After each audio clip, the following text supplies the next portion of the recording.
Hello, everyone of the Lost Summer Fold. It has been a while since we've been on hiatus, but I wanted to return with a bang. And we have a certified banger on our hands as we have a very special guest.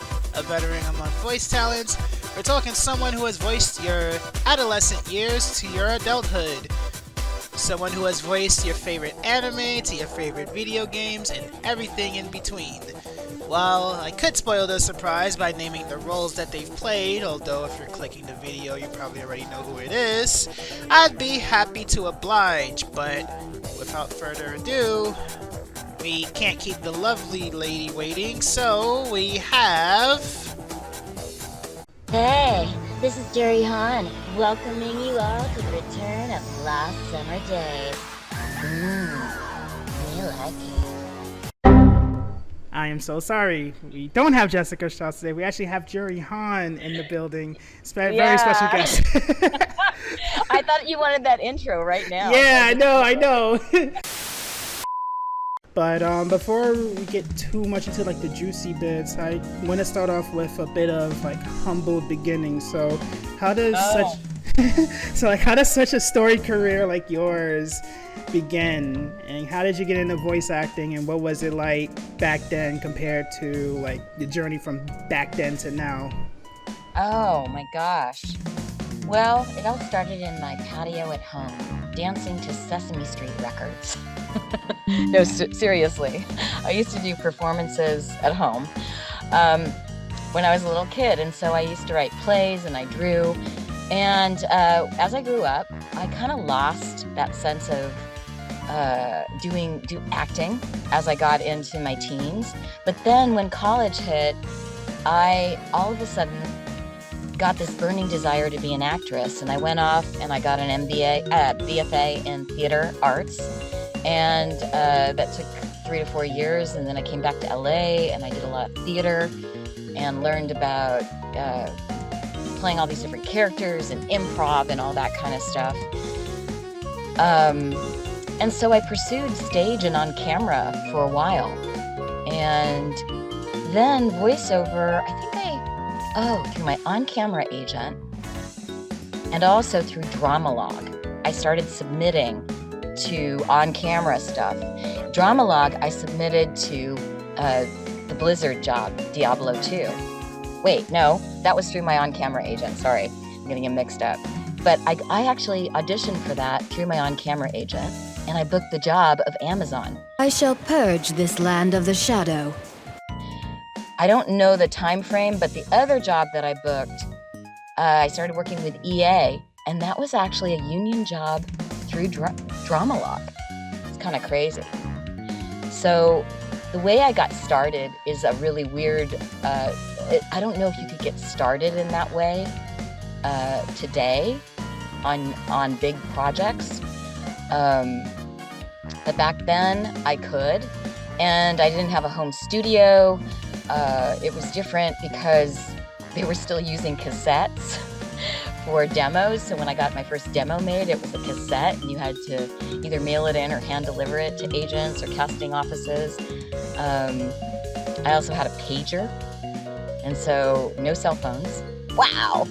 And when I would get called for an audition, I would answer a page, and then I would have to go find a phone booth if I was away from my house. That sounds so chaotic.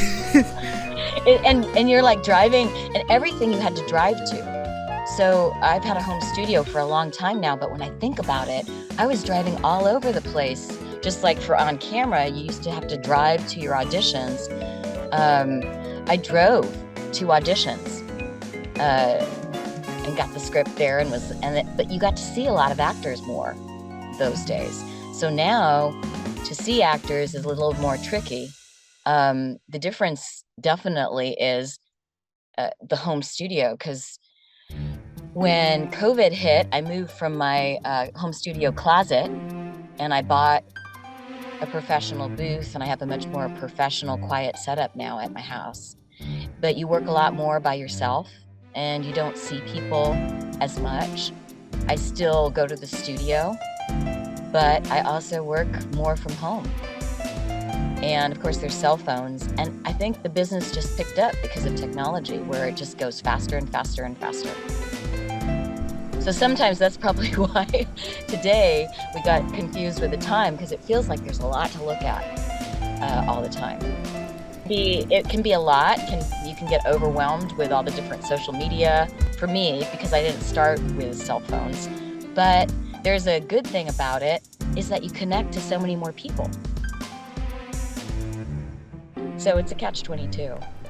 I mean, there's so many things that have changed. I mean, technology has made it so much more faster. I took a course to become a better home studio engineer, which is something I didn't have to know at all. I just had to worry about acting when I first started. So there's lots of differences behind the scenes and for actors. Yeah, that was actually going to be one of my future questions as well, but since you brought it up, I feel like that would be the perfect segue to get into now.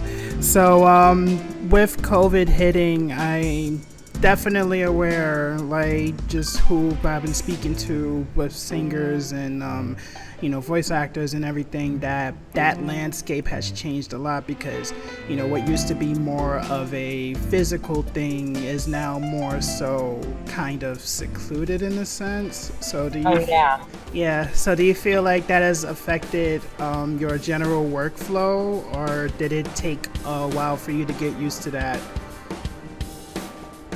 Well, before COVID hit, I already had a home studio. But it was in my closet, and it was a small closet, and I wouldn't have spent the money probably to upgrade my studio, because I was auditioning from home, but all the work I was doing in studio.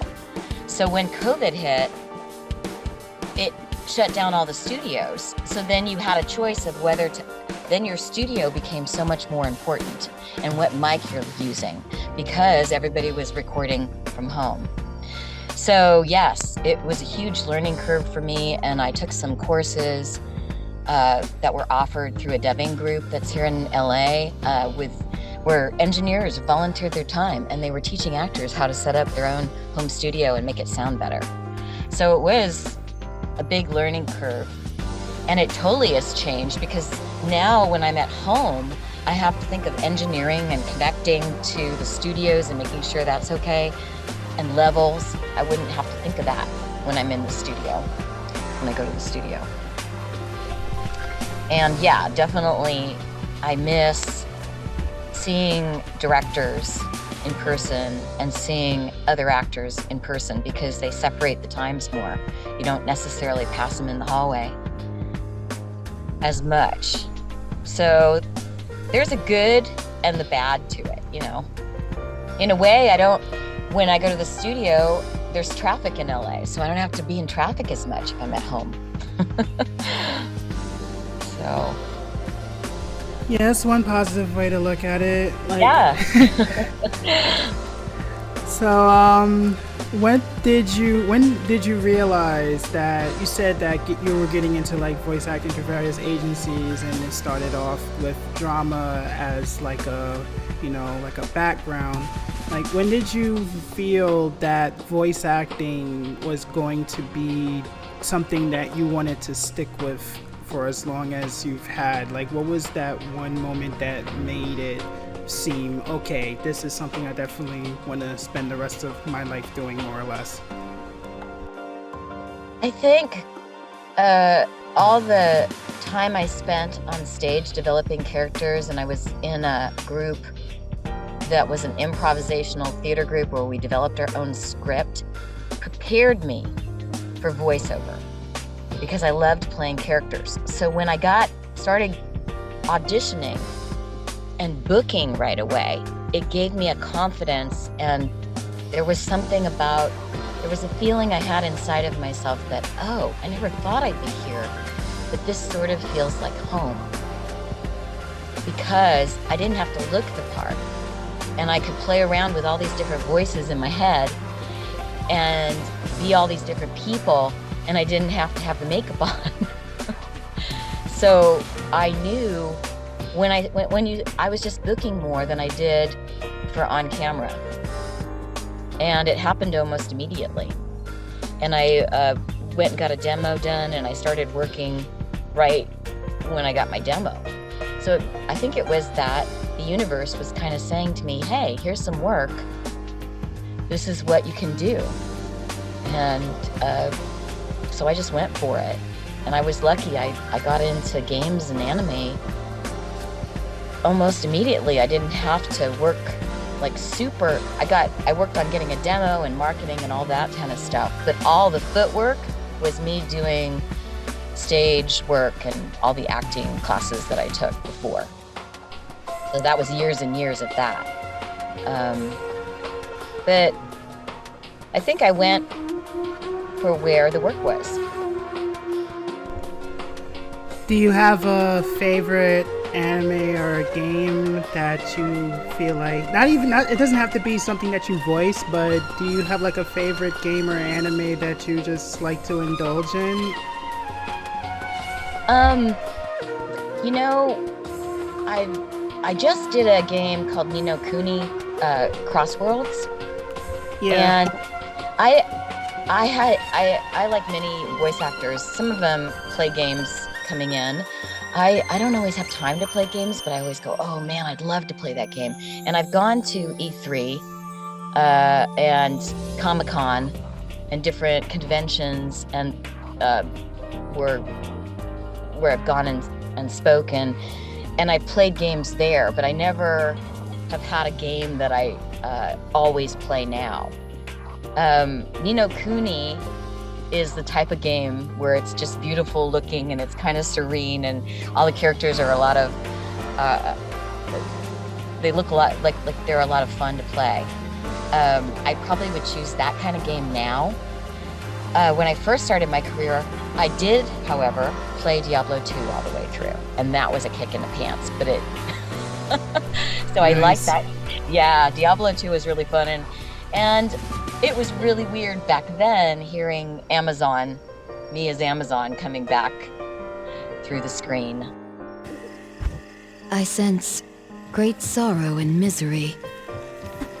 So that game got me familiar with how games are played, and I really enjoy games when I have the chance to play them, but I don't have a favorite right now. No, like I was actually vouched for Ni no Kuni as well. Like I've only played the first one, but my first impressions when I did play that game was, oh, it's basically a Hayao Miyazaki film, but in video game form. Yeah. And yeah, like I'm a pretty big fan of his work, so I really liked how that tone, game, and everything is pretty serene in that sense. So I definitely vouch for that series. But it's funny you also mentioned how Diablo 2 was one of the games that you've played, and like hearing your character speak, you're hearing your voice basically like had to have been, you know, like a whiplash effect. So that also leads to another segue. So of course one of your most popular roles is Juri Han, and Really? It is? I'd say so. Like honestly, like depending, yeah. But nah, that brings up a good point. Like I said, you have so many iconic roles. Like it's pretty much like if you ask a person, "Hey, have you seen this anime?" Chances are you voiced that character. Like, you know, I didn't even notice myself, but like you voiced the teacher in Fooly Cooly, and I was like, Yeah. oh, okay, like that's another role. But yeah, Yeah, Fooly Cooly was at the beginning of my career too, and that was like the second anime that I did. yeah. Yeah, and that was a lot of fun. I like wacky characters. I like playing characters that are also different from myself, because I find that the most interesting. I don't.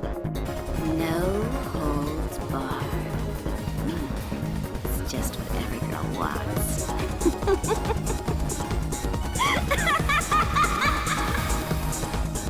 So, what character have you voiced do you feel is most different from how you are, and the closest to who you are. So like one character that you feel is like so different from you that it's, you know, thrilling to voice them, and another character that you feel you can resonate more towards so it hits closer to you when you have to record lines for them. Wow, I mean, I've played a lot of characters that are different. When I voice little boys, I'm not a little boy. So when I voice little boys, those are really different from me. When I voice demons, they're really different from me. Like Sasha from Infamous, Yeah. I remember before that I auditioned for it, I played around with the voice quite a bit. Darling, what took you? Was there traffic? I told you not to take a bridge. It's always bad up at night. Get dressed. We have dinner plans tonight. Of course I told you. Silly. And I think my voice, when I pitch it in a certain place, kind of tends towards some of the eviler characters. I don't always get cast as that, but certainly, yeah, those are opposite from me, but it also is cathartic to play them, because if you're really loose in your body and you allow this energy to come through, I'm not usually an angry person, so anything that you're angry about, you can just let go in that performance. Not necessarily that I think about those things, but the energy of it. So I look at acting, when I play something opposite to me, as a vibration being different, a vibration in my body where my energy of emotion is placed in my body is completely different from how I am as a person, and the pitch of the voice is different, and I allow that to change my perspective. And so I'm just giving you a little acting thing, but Juri Han, I'm not that much like Juri Han. There are aspects. Yeah. I like her sense of humor, and I also sometimes the writing helps me create opposites. So definitely the writers for Juri Han helped me create opposites. I've played a lot of opposites in my career, and similar, not now, but when I started, definitely Blue. Blue was somewhat similar to me because I actually believe I was a wolf in a previous life. I'm just kidding. Oh. I mean, considering the context of the show, like, I would have definitely been inclined to agree with you. No, I'm not. I wasn't a wolf in a previous life. But with Blue, at that time in my life, her arc of her character, there was a lot of things that resonated with me. You know, like finding your way, finding your tribe, not being happy, not fitting into your family. Yeah. You know, but as I've gotten older, those things have changed. Another one, I've said this before, is Taruto, the magical kitten. Is this because you like cats? I love cats, but actually, I think I definitely, and I also, no, it's because I don't think I'm always aware, or I didn't used to be aware a long time ago when I was voicing that. I'm not always aware of what I'm capable of. And that cat, I certainly started out my career with an innocence that I didn't, I was sort of naive, but I was also not sure what I was stepping into, or what I was capable of. And I think her story of finding herself resonated with me at that time. Prepare to die! Oh! You got it! Nerd!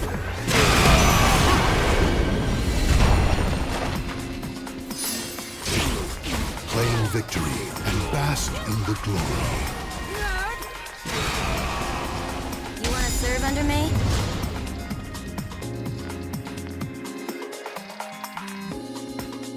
I think, well, I can't personally say it for myself because I'm definitely not a voice actor or whatever, but as someone who writes and everything, not just, game stuff, but when I used to write fiction stuff, it's things that you have different stages of your career and you feel like at that time, this is where my headspace is.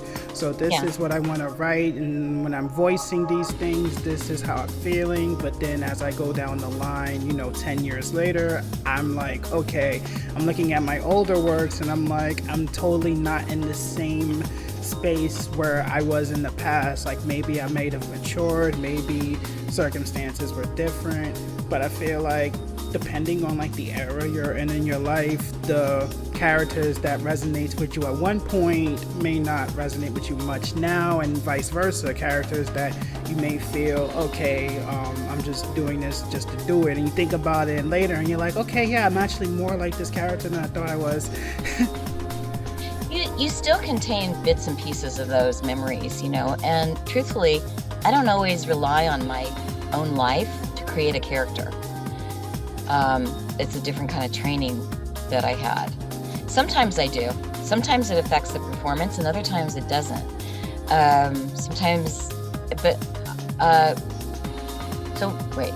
So what was the question? Oh, no, it wasn't. I'm sorry, it wasn't a question. It was just me reflecting on what you were saying. Yeah. But I was just like letting you talk about what we were talking about before. But yeah, but no. Oh, I know what I was going to say. The story arc. There's always a story arc in anything, in a book, in a series, in a game of the character, and there's always the character growing and learning. So it's reflecting the human experience. So we're not all staying the same. Some people are the same, but some people, they go through amazing things in their life, and it changes the course of who they are or their perception of their reality. And so definitely I found that to be true in my life. That's what I wanted to ask before. So like the whole thing about like different character story arcs with the same character, that's why I brought up Juri. So with Juri, obviously she's not the same exact person as she was in Street Fighter 4 as she is now in Street Fighter 5, and you've had several years with the character, watching this girl grow from who she was in the past to how she is now. So with that in mind, was your general delivery and how to tackle that character changed at all, or was you just growing with the character in a matter of acting? Well, Juri changes definitely as the storyline changes, but it changes with who's directing me, because the director and the writers are the ones that are in the driver's seat. So when I go to a session to do her, I don't get the script in advance. So I'm making it up as we go along according to their direction. So as they're directing me, they might have said, oh, we're going to do her a little different this time. For 5, she was pitched a little bit different. And I had a different director. And both times she sounded great, but so her story, I think, changes with the way she's written. So the writers and the way she's drawn on screen guide me to her growth. So in the session, it's all improv. It's like, oh, but she used to be this. No, we're doing this time. So you have to be ready to change it a little bit according to what they want. And so, yes, her storyline has changed. Yes, the way she presents herself has changed. I think in 5, to me, she was a little bit friendlier. And she had that's just how she seemed to me. Like she was a little bit friendlier. Yeah, a little bit more like carefree. What? Did you just call me flat, jerk ass?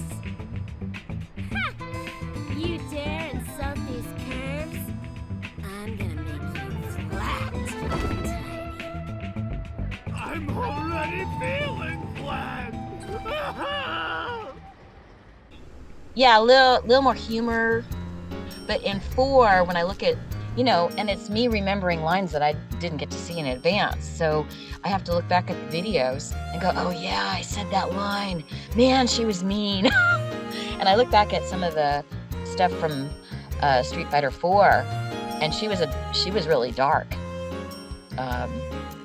in 4. I think she was a little bit darker in 4. So the story arc unfolds in the session for me as an actor. I don't get to plan ahead. And the story arc is controlled specifically by the director and the writers.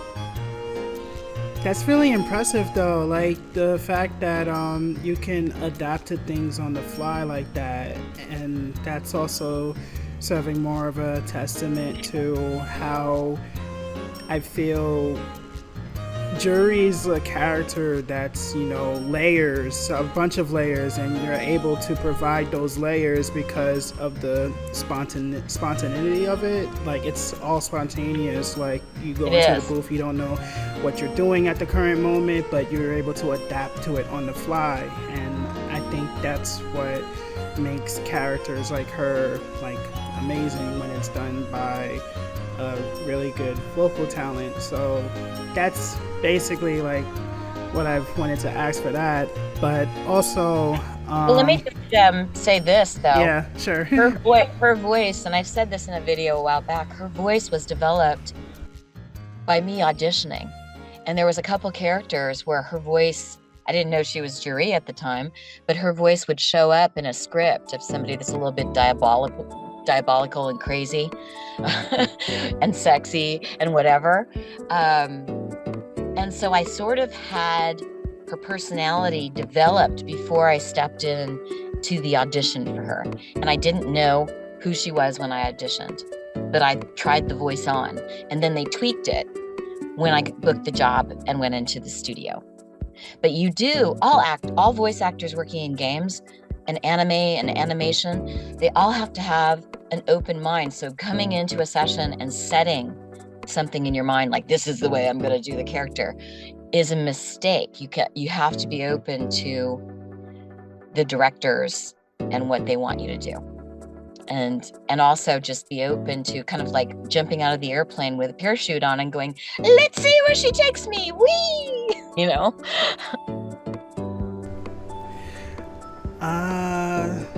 Let's see. Oh, all right. So this will be a fun one. So, over the years, I'm pretty sure, like, with the amount of conventions and everything that you've gone, or just in general, a lot of people see, hey, like, you voiced this character, I'm a huge fan, like, stuff like that. But has there ever been an instance where someone has identified you, like, outside of a convention or whatever, and they say, hey, your voice sounds familiar, or whatever, stuff like that? Like, what was the most interesting fan interaction that you can say that you've had? I don't sound like Juri, do I? You can kind of sense. So a lot of my characters, I do not sound like. Yeah, so like I can hear the inflection, but it's not like a one-to-one thing. Yeah, so I haven't really had anybody recognize my voice just walking down the street. There was some kids down the street when I first started my career that found out that I was Amazon from Diablo 2. And then every time I saw them, they would applaud or something. That's cute. Yeah. That's the only thing I can remember. The only time I'm recognized by fans is if I go to a convention or I'm invited as a speaker. Then they know who I am. Or Do you think that's cool though? Like, you can play all of these characters, but then at the end of the day, you can still relax knowing that you're, Jessica. You could just walk down the store, grab a bite to eat, go shopping and whatever. But then, like, on the flip side, you have this super cool life where you're voicing like at least 20 different roles and everything. Well, you don't. Yes. That is true. I do like the privacy of it. It's not as private as it used to be when I started, but because of but that's a whole other story.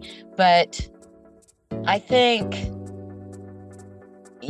yeah, I do like that fact. I like the fact, I don't know if I played 20 characters, but I have played a lot of characters. Like on hyperbole, yeah. Usually you don't get hired to play 20 characters for one project, but in a day you can play a bunch of different characters. I do like that. It makes it interesting. It's an interesting job because you never know what's gonna come next. Whereas if you're doing film acting, you're more yourself, and it's the same character when you're on the set or if you're in a play, and you're pretty much living that character's life for a long time. So it's different just jumping into a character's skin for like an hour to 4 hours and having them live and breathe and become, that's the challenge of voiceover, having them become three-dimensional and be three-dimensional as fast as possible. Oh well, another toy is broken. Not my problem. So do you feel like the voices that you've provided for like various anime, whether it was Wolf's Rain, Appleseed, FLCL, etc., compare that to like voicing for video games, do you think there's a difference between the two and how you approach it? Since I feel video games would be more nuanced in the sense that not only are you voicing character lines, but you're voicing like battle sounds, you're voicing one-liners, all types of stuff, where I would assume for anime it's more like you're reading lines and you're actually like acting, and of course you're reading lines for video games too, but like basically, is there a difference between the two on how you approach it, or is it more or less the same? Well, from an acting standpoint, it's going to be the same in the sense of embodying the character and finding the character that's more than just one-dimensional and just a voice. So making it a three-dimensional character that is living and breathing within the session. But there are games that are dubbed, and then there are games that are not dubbed. So the dubbing in anime, it just depends on the session and what the director and the people producing that particular anime want. If they want you to find a character that's unique and different from the Japanese, then that's a different session because you're listening to how their timing is and maybe their emotion, but you're creating a different character. And sometimes they want something very similar to the Japanese, and that can make your job easier or harder depending on the Japanese actor. The Japanese actors are always so, they're great to listen to because they give you a foot up on the acting, and they give you clues as to where you're supposed to go. So that the dubbing is a faster pace, but these days it's much more specific, I would say, in the sense of being exact to the lip flaps, and definitely there's more filmic anime, I think, out there than there used to be, and they're more precise about the lip flaps and matching, and it's much more high tech, and the animation has evolved into something like an art form. It was always an art form, but it's just amazing what it looks like now. In games, if it's an anime game, sometimes you're matching the Japanese, and sometimes you're on the fly with your own voice. And if it's not if it's not a Japanese game or a foreign game, then you don't have to listen to anybody to a reference, and you're making it up with the director and according to what they've written on the page, what the writers have written. So yes, it's different, especially when it's not a foreign project. Then you're making it up all by yourself, and there isn't a performance to lean on to give you a roadmap. But it's the same in the sense of creating a full character. And you were talking about, I have played characters that are different from my voice, but then I think these days they're looking more so for you to use your own voice or something similar to your voice, because a lot of things have gone a lot more realistic. Yeah, I was thinking of Dune and Newt from Appleseed. I played her, and I actually think now, back then, she was a little bit, that was a learning curve for me, that particular role. But I think now, with everything that's going on in the world, it would maybe be an easier role for me to play. So that role, I think I used my real voice the most. And I don't know why I'm just bringing that up because No, it's a good example. Like, it's a great example. yeah. And so I would think nowadays I might be better at her because of what's going on in the world. You can kind of lean on that, unfortunately, or Yeah. you know, yeah. So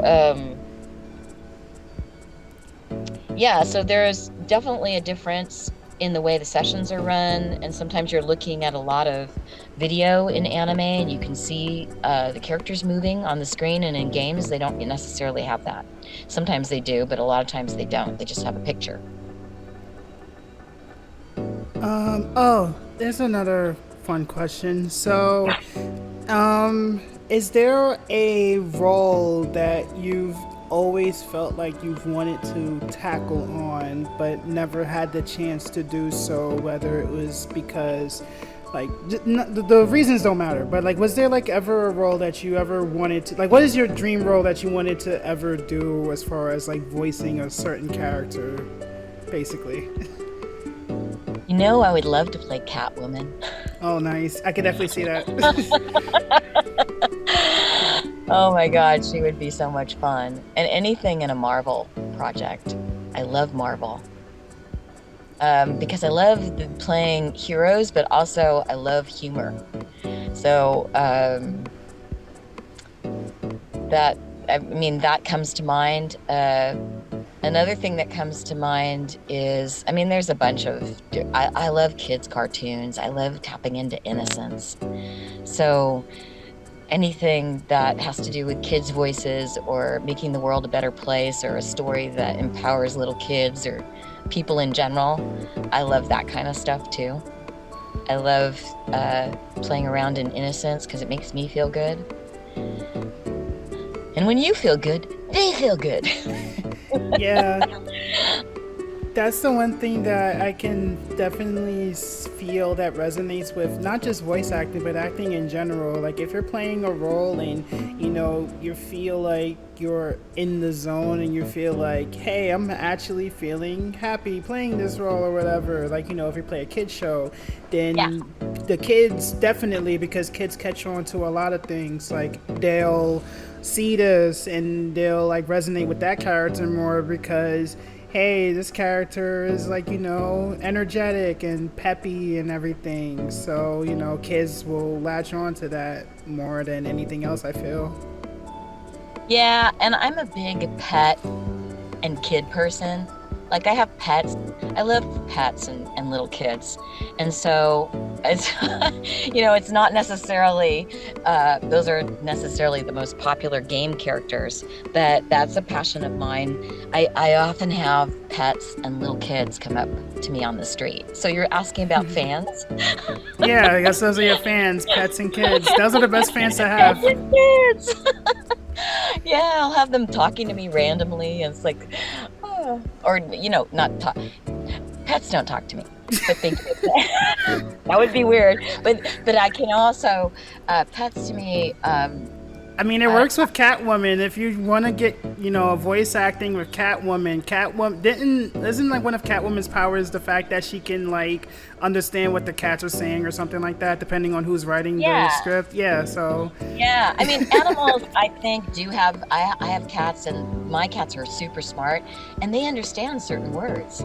So I think animals definitely understand certain things that people say to them, and you can kind of sense by how they're looking at you or what they're doing, what they're thinking, just by barking, if they're barking or if they're running or if they're like wagging their tail. It's really obvious how they feel.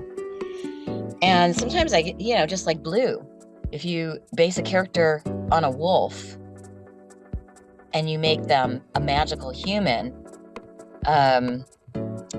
I think characters are a good I think animals are a good jumping off point in creating characters. So, and they kind of have the essence of creativity and what it is to be human, or to what drives basic needs and emotions, both in babies and in animals. You know, like they have basic drives and you know what they are immediately. So that can inspire a character. I don't know if that makes sense. No, I understand. I'm a little quirky. No. It makes sense. It's like you have to think about. You kind of have to think outside of the box when it comes to. Okay, because like Blue, for example. Well, the entire cast of Wolf's Rain, like when humanity sees them, they're wolves, and they can show off that they're human, quote unquote, human side, you know, whenever they want to because of the powers that they have. But to get into that sort of role, I can only imagine that you'd have to think outside of the box because, like, I haven't finished the whole series. I haven't had the time to yet, but in the first half of it, like, Blue's character was just a wolf, and she hasn't said much of anything until like a crucial part in the anime.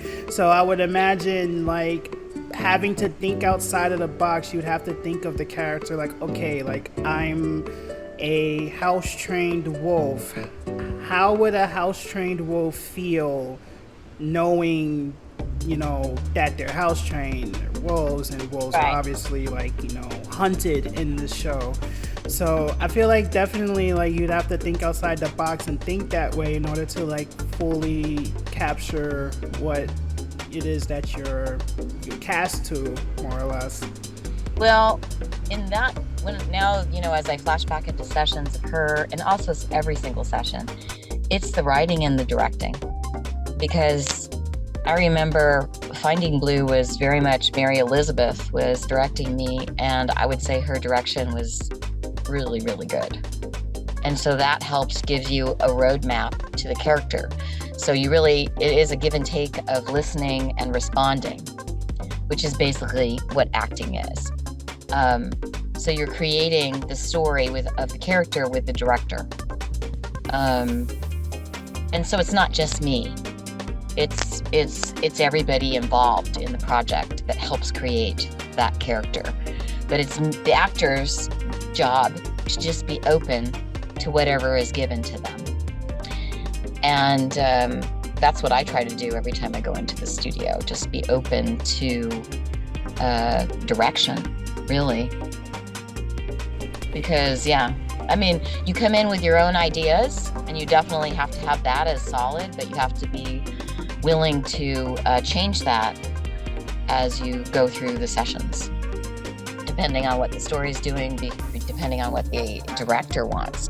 So some of the decisions of what you do with a character are out of my hands. And I heard Richard Epcar say that, and that's very, very true. But you are contributing, so whatever your imagination and your spontaneity and your acting prowess brings to the role is going to help it. But with Blue, basically every single character has an animal instinct behind them that drives them. And so that's where she was a wolf, but then that instinct of being a dog and wanting to find your tribe is a basic instinct that's in an animal, and it changes but is the same when you become human. I know that's it, but yeah. No, like I totally understand. Like it takes an entire village to make sure that a project is as successful as it is, and like that's, again, like I said it earlier, but like the wide range of talent across the board with that anime, not just with the voice actors, but like with the directors and with the writers and everything. Like, I feel like even like outside of the voice acting realm, I feel like it's one of the most underrated anime, and feel like definitely it's something that most people like need to see, because I feel like a lot of the things and a lot of the tropes that's going on in an anime definitely would fit in today's realm. Unfortunately, isn't it? Yeah. It's like unfortunate because I remember doing that series and it was emotionally taxing. It was, I mean, I don't always have things affect me, but there was some heavy stuff in it. And for you to really sink yourself into the story, it was emotional, and it is a great reference point for today. I think too, I mean, it's a great story, and the acting in it is so good. And the writing and the directing.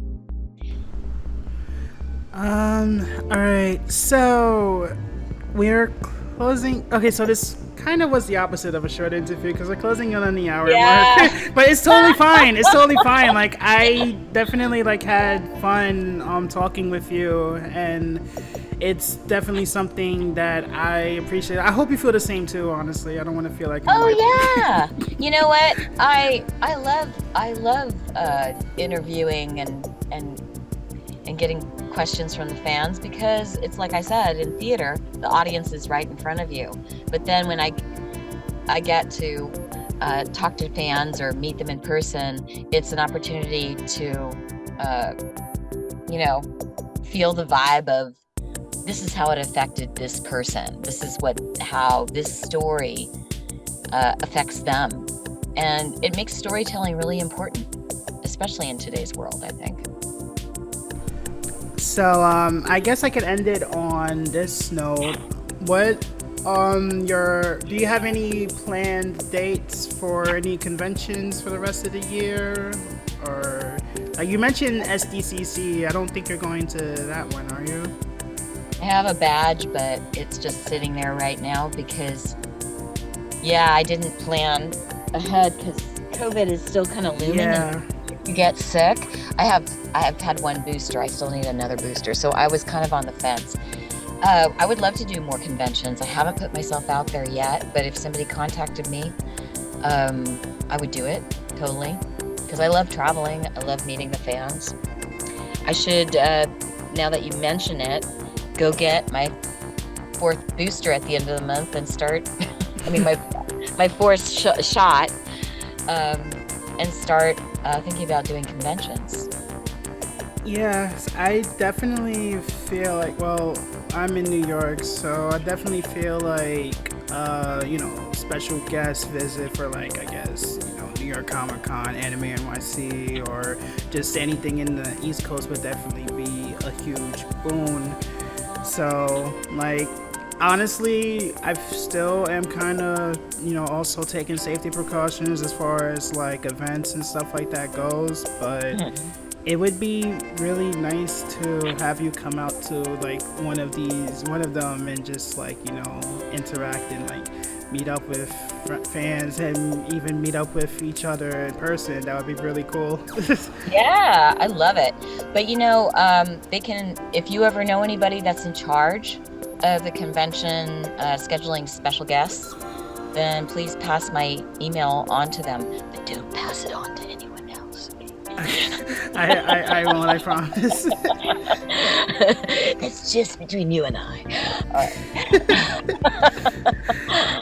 Well, Jessica, it was a really, really huge pleasure to have you here, and I really suck at closing things out, so hooray for Nay! That's a good closing. No, really, we finally did it, and hooray for Nay! We did it. Oh my gosh. Thank you, I appreciate it. Okay. So, thank you so much for having me and inviting me, and for your support of my work and also other voice actors out there. You guys are who we do it for, and it's really important.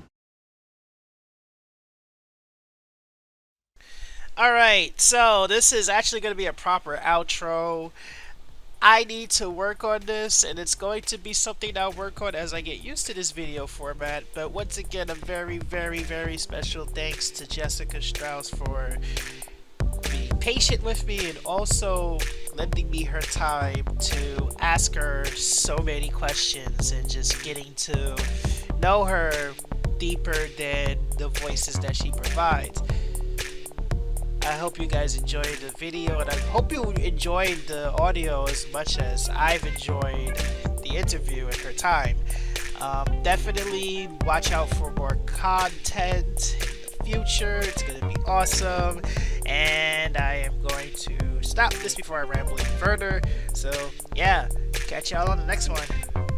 Oh, and before I forget, I'd also like to give a very, very, very, very, very special shout out to Quasimodox for drawing Natsumi as Juri Han. Thank you for fulfilling that really silly request for that really silly segment in that video. You're awesome. Everyone who's tuned in and watched this, you're all awesome. Okay, we're actually ending it this time. For real, for real.